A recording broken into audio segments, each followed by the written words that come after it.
இன்றே டவுன்லோட் செய்து உங்கள் ஃபேவரட் ஷோக்களை என்ஜாய் பண்ணுங்க. அம்மா, நான் தான் சந்திராவோட மாமா பேசுறேம்மா. இது பாரு, நான் சொல்றது கொஞ்சம் கவனமா கேளு. உன் கையில இப்ப கலசத்தை கொடுத்து இந்த கோயிலை சுத்த சொன்னானே கார்த்தி, அவன் சாதாரண ஆள் இல்லம்மா. அவன் எதையும் காரணம் இல்லாம செய்ய மாட்டான். அவன் மாமா மேல நீ இவ்வளோ பெரிய பழிய போட்டதுக்கு அப்புறம் கூட உன்னை கோயிலை 2 சுத்தி வந்தா போதும்னு சொல்றான்னா இதுக்கு பின்னாடி ஏதோ இருக்கு. இது பாரு, நீ ரொம்ப கவனமா இருக்கணும். அவர் என்ன ஐடியா பண்ணாலும் என்ன அவரால் ஒண்ணும் பண்ண முடியாது. அது மட்டும் இல்ல, கடவுளே வந்தாலும் நான் சொல்றது பொய்ன்னு யாராலும் நிரூபிக்க முடியாது. நீங்க கவலைப்படாம போனை வைங்க. கவனமா இரு.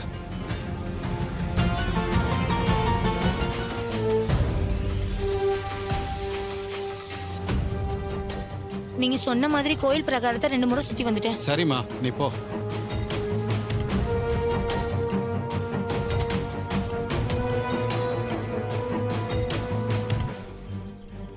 கார்த்தி தம்பி, நான் கேக்குறேன்னு தப்பா எடுத்துக்காதீங்க.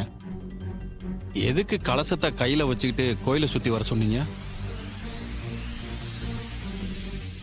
இவங்க இவ்வளவு பெரிய பழியை என் மாமா மேல போடும்போது இதை யாரும் சொல்லித்தான் இவங்க செய்யறாங்கன்னு தோணுச்சு.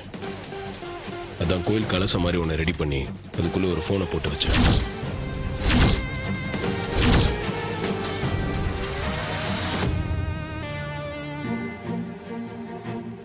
தம்பி, கோயில் கலசத்துக்குள்ள எதுக்கு போனை வச்சிங்கன்னு எங்களுக்கு ஒன்றும் பிடிபடலையே தம்பி.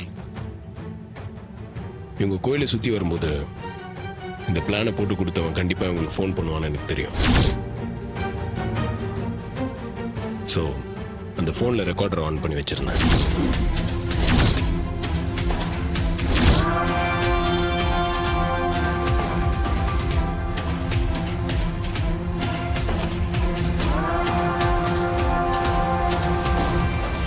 அவனே, இவன் இப்படி ஒரு பிளான் பண்ணிருப்பான்னு நான் யோசிக்கவே இல்லையப்பா.